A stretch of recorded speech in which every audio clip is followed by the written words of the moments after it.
I'm going to be nuzlocking every single main series Pokemon game all the way from Yellow to Scarlet and Violet. And the best part is that we get to carry over our team from each game, or at least the baby versions of each of them. I'm going to be attempting my first region Nuzlocke. The normal rules still apply, but I've also added a few of my own just to spice things up a bit. I've also added a couple of new rules since completing Yellow, so we can make this challenge a little bit more difficult, such as no manual healing in battles. We'll also be playing the definitive version for each generation, such as Yellow for Kanto and Crystal for Johto. And yes, we will be revisiting regions through the remakes. Can't wait to tackle Kanto 3 times. Also, since I only had one Pokemon survive from Crystal, I will be able to bring him back in once I get the 3rd badge. I can't wait to see Swirl the Poliwrath once again. But enough of all the rules, let's get started in our 3rd game, Pokemon Emerald. Hear those trumpets in the background? That's how you know you've just stepped foot into the Hoenn region. We're greeted by none other than Professor Birch, who honestly doesn't look like he knows what he's doing. But he became a professor somehow, so we gotta respect him. We start off in the back of a moving truck, which honestly seems a little unsafe, but Mom is more worried about these Vigoroths than her own son. Maybe they remind her of my father, who we actually get to meet in this game. We go upstairs and change the clock as we get a free potion from the PC. Hoenn has the free healthcare, which means we're in for a good Nuzlocke. We head outside and barge into our neighbor's house and run upstairs, where we try to steal a Pokemon from the unexpected girl who lives here. She unfortunately comes inside as we're about to make our move, and she informs us her name is May, and that she's the daughter of that buffoon Professor Birch. Oh, I can't stand him already. We head up north and we find the war-renowned Professor Birch being chased around by a Poochyena. This is the guy I'm supposed to respect and get a Pokemon from? We come to his rescue and decide to go with Mudkip as our starter Pokemon since the community voted in a huge landslide victory to have the little Mudman. We get our new Pokemon and save the professor before heading back to the lab.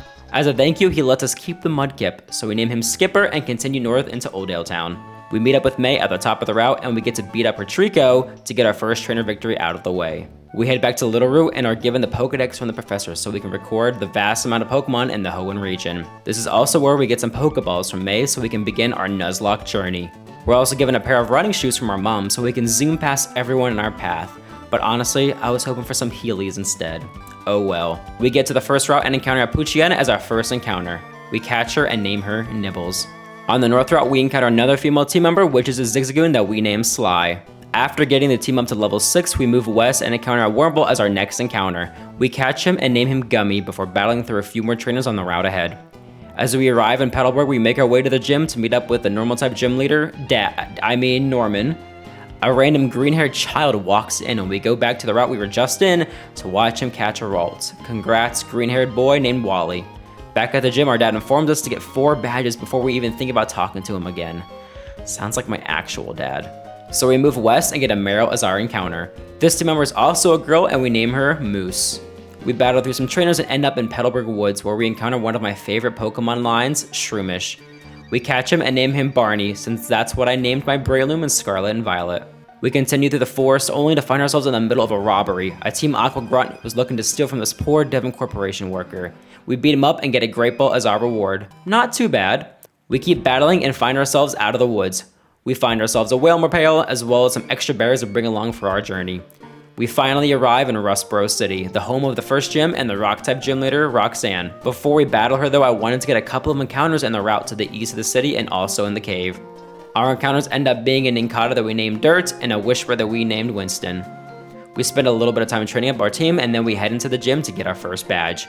We decided to use the tag team of Mudkip and Shroomish to get through the fight as cleanly as possible, and it proves to work out extremely well as we get out of the gym with a shiny new badge and the TM for Rock Tomb.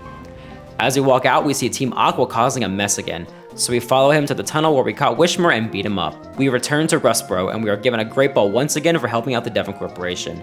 But this time we get invited to the top floor so we can meet the president of the company and be given some high-tech technology in the Pokenav. Now that we have this, we can get some access to some cool new features such as the match call and the map of the region. We head outside and find May at the bottom of the city, so we decide to fight her and beat her down pretty easily. No deaths so far, but how long can I keep it up?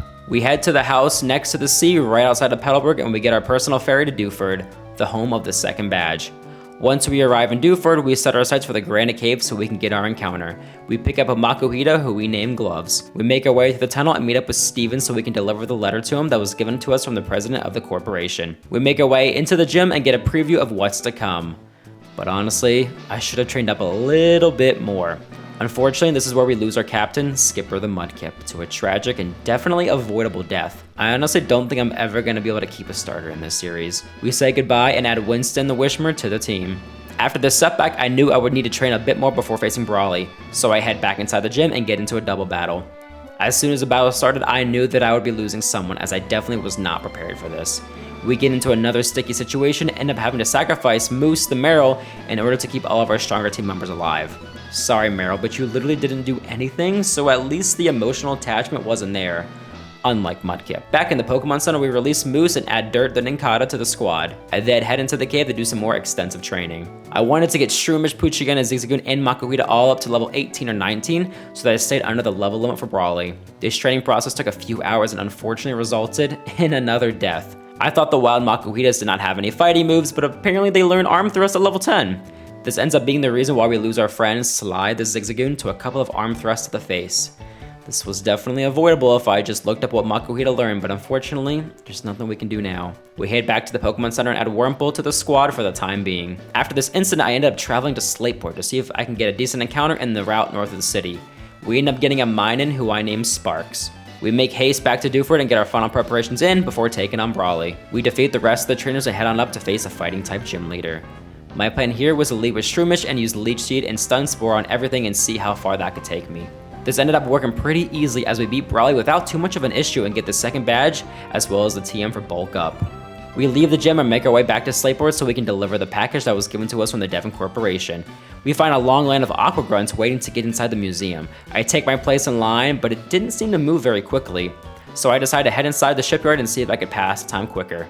I find an aide that informs me that the man that I'm looking for is not here and that I should look around for him.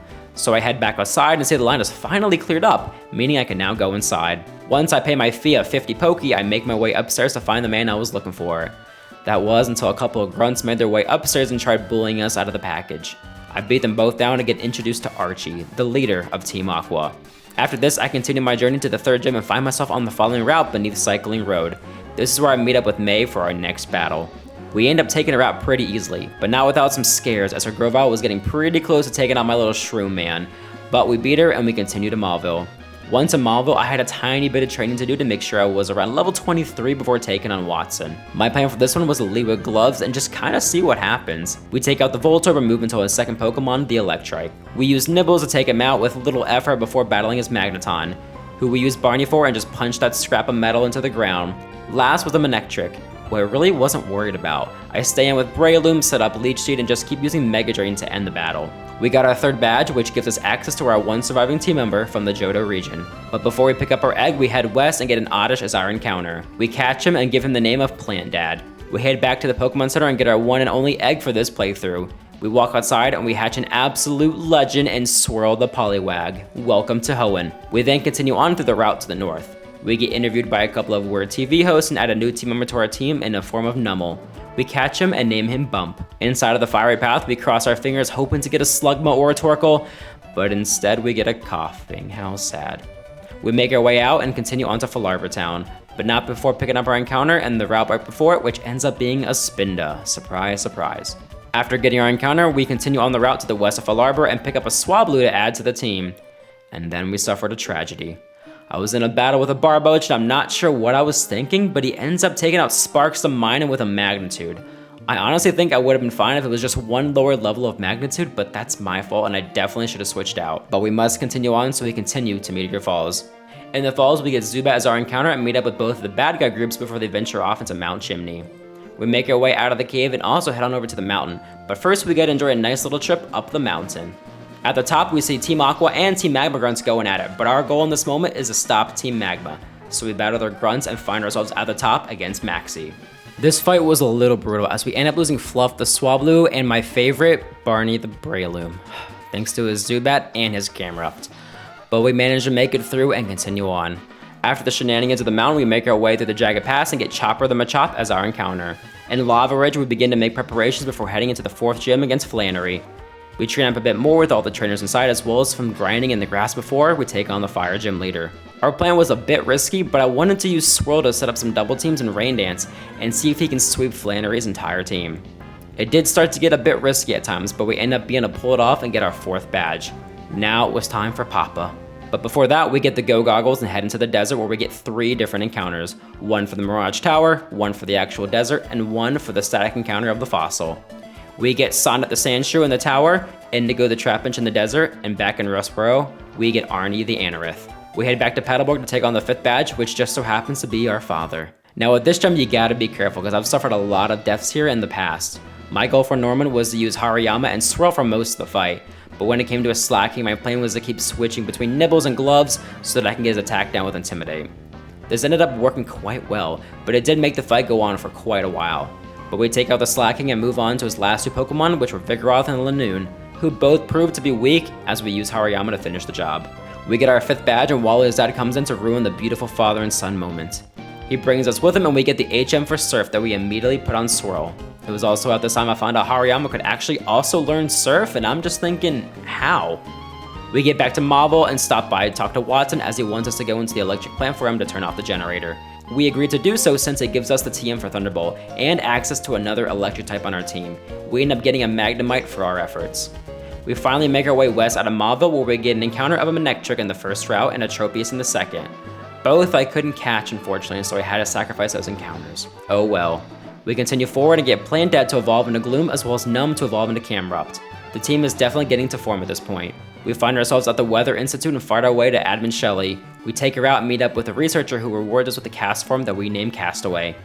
We head outside and continue on the path only to find May stalking us once again. She always shows up at the worst times.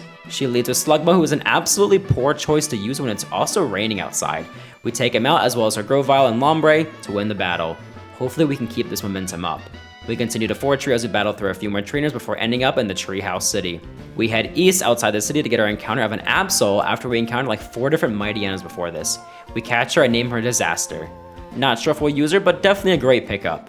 We spend some time training in the grass outside the city before we end up meeting up with Steven on a bridge, and he introduces us to the Devonscope that lets us see some invisible Pokemon.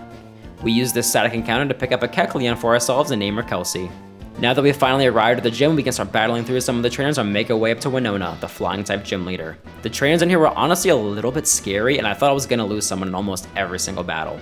But we survive and make our way to Winona and get the battle underway. We lead with Arnie and get things going. He takes out the Swablu, which prompts Winona to send out the Pelipper. We switch into Nibbles to begin this battle, but we end up switching into Swirl so we can use his Water Absorb to our advantage. We then switch back into Nibbles to deliver the final blow. Up next we had Tropius, who I thought would be an easy kill, but we end up missing multiple overheats, which puts us in a bad situation.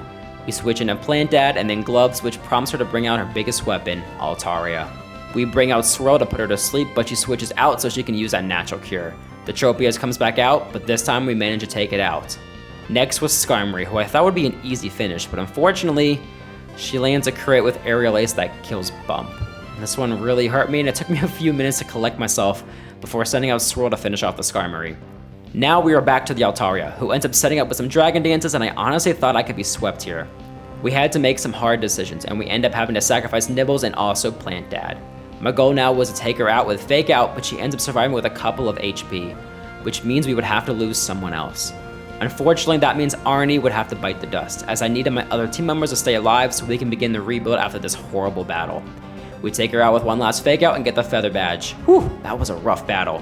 But we must rebuild, so we take a look at the PC to see who we got waiting in the wings. Currently, all we have left is Swirl and Gloves, but we add Trapinch, Zubat, Magnemite, and Whismur to the squad. Now I had to spend a long time getting everyone to around the same level as Swirl and Gloves. So I'll be right back so you guys don't have to see this long grinding process. Throughout the training, we also get some evolutions. Zubat evolves into Golbat, Whismur evolves into Loudred, and Cyclops evolved into Magneton. Now that everyone is ready to go, we can continue on the adventure and head towards Lily Cove City. The following route didn't prove to be too hard, but it definitely gave us some time to learn about our new team members and get them ready for some real battles. In the route right before Lily Cove, we end up getting a Wingull as our encounter, and we name him Pierre. In Lily Cove, we end up picking up a Pokeblock case so we can get into the Safari Zone and see if we can get another encounter. Once inside, we find a Pinsir who we actually end up catching and naming Stabs. Afterwards, we head south towards Route 123 so we can pick up another encounter, where we end up getting a Shuppet and naming him Spooks. We finally make our way into Mount Pyre and begin the climb up to the top.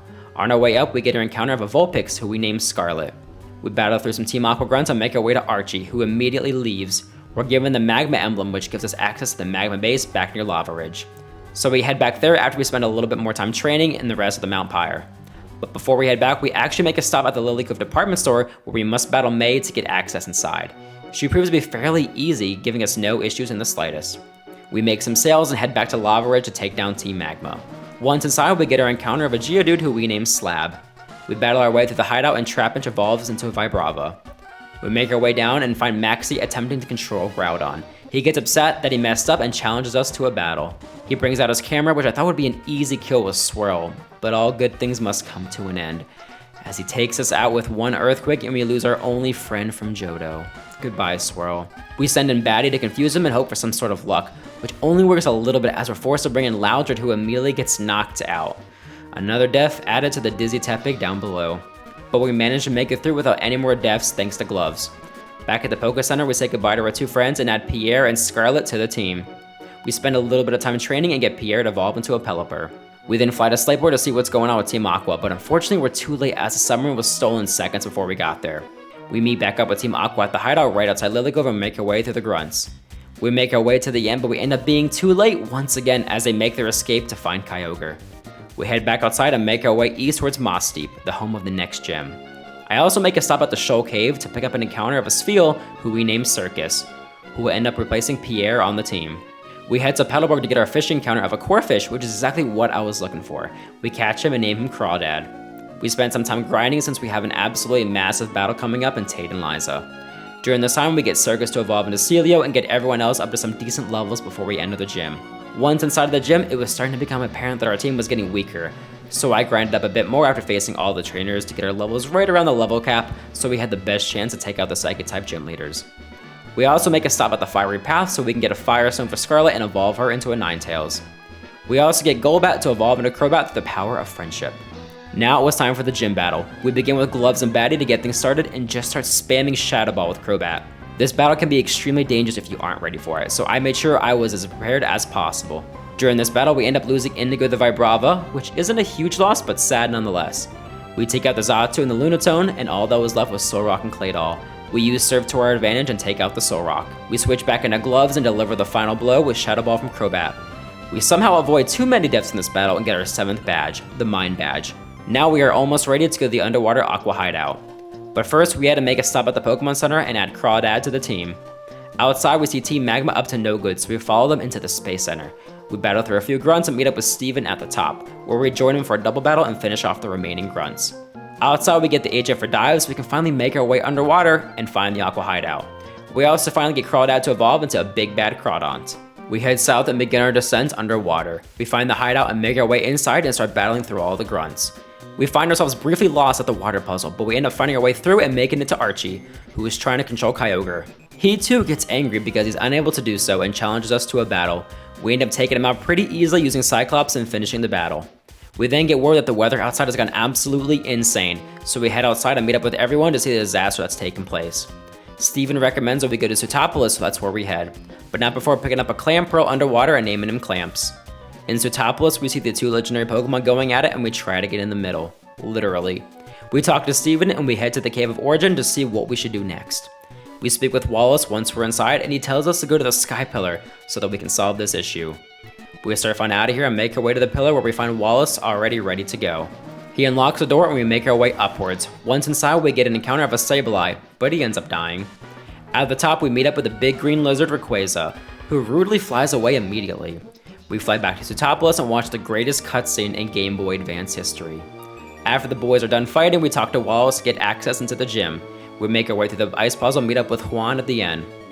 Before we fight him, we head outside and get Celio up one more level so that she can evolve into a Walrein. Now that we got her to evolve, we were ready for the gym.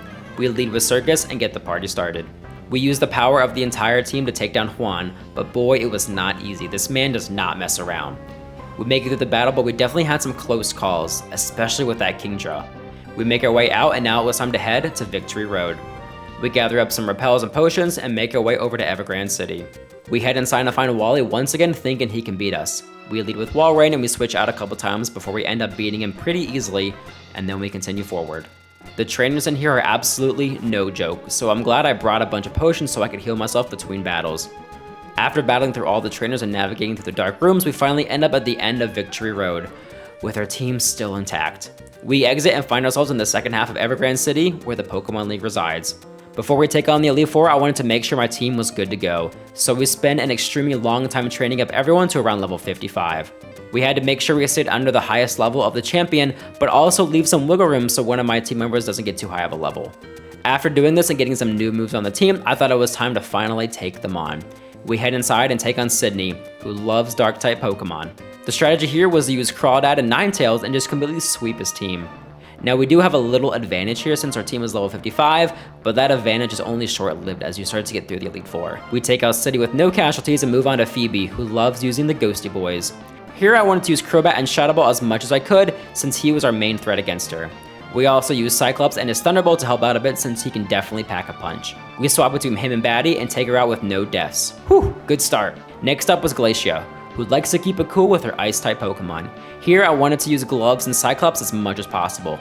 Cyclops ends up being an absolute monster here, and we end the battle with Crawdad using Brick Break. Next up was Drake, the Dragon Man. Strategy here, Wall Rain, Wall Rain, Wall Rain. That was until we took a big hit and left her very low on HP, so we had to switch out to Crobat and use some Toxics. The Altaria does scare me a bit, but we use Cyclops to Thunderbolt her away. Flygon wasn't too much of an issue either as we get a Toxic off, but almost at the expense of Batty the Crobat. We finish him off with Strength, and now it was time for the Kingdra, who we use Magneton to Thunderbolt away. Cyclops is starting to prove himself as an MVP, but now it was time for the champion. Could I make it out with my team still intact? Let's find out. We make our way in and find Wallace ready to challenge us. We lead with Cyclops and keep getting those Thunderbolts in. We take out the Wailord and Gyarados in one hit each, but now it was time for the Wish Cache. We end up getting a freeze on him immediately, which definitely helps us out. We take him out with Surf, and next up was the Ludicolo. The goal here was to use Aerial Ace on him despite all of his double teams. We take him out quickly, but now it was time for the Milotic. We keep him Batty to get a Toxic off, but then she crits us with Ice Beam, and that was the end of Crobat. I knew this was coming, but I had to get the poison off. We switch into Gloves and get critted by a Surf, putting us at 44 HP. I knew that if I wanted to win this, that I would have to sacrifice Gloves right here for the clean switch into Cyclops. Thank you for your efforts in the playthrough, Gloves. We won't forget you. We take out the Milotic thanks to Cyclops, and now it was time for the last man, the Tentacruel. We switch into Crawdad after dealing some damage to Cyclops, but we end up getting poisoned, which ends up killing off Crawdad. You were so close, buddy. We bring in Cyclops to finish the job, as I thought we were faster, but he ends up landing another Hydro Pump, and he defeats our Elite Four MVP Cyclops. He was so close! Now it was up to Walrein and Ninetales, but at this point I could just stall him out with a Paralysis and Body Slam and rest. We keep this up until we take him out, finishing the Hoenn region. We get praised by May, and Birch just yells at us as we didn't get enough work done with the Pokedex. Thanks for the praise. We head inside to the Hall of Fame to register our team, but as you know, we can only crown those who did not perish. That means Ninetales and Walrein will be joining us in the Kanto region to take on Fire Red, and maybe we'll get to use a Bulbasaur this time. This was quite the journey, and I'm excited to see if Circus and Scarlet can survive the Kanto region. The only question now is, which starter should I choose to take on the Kanto region in round 2?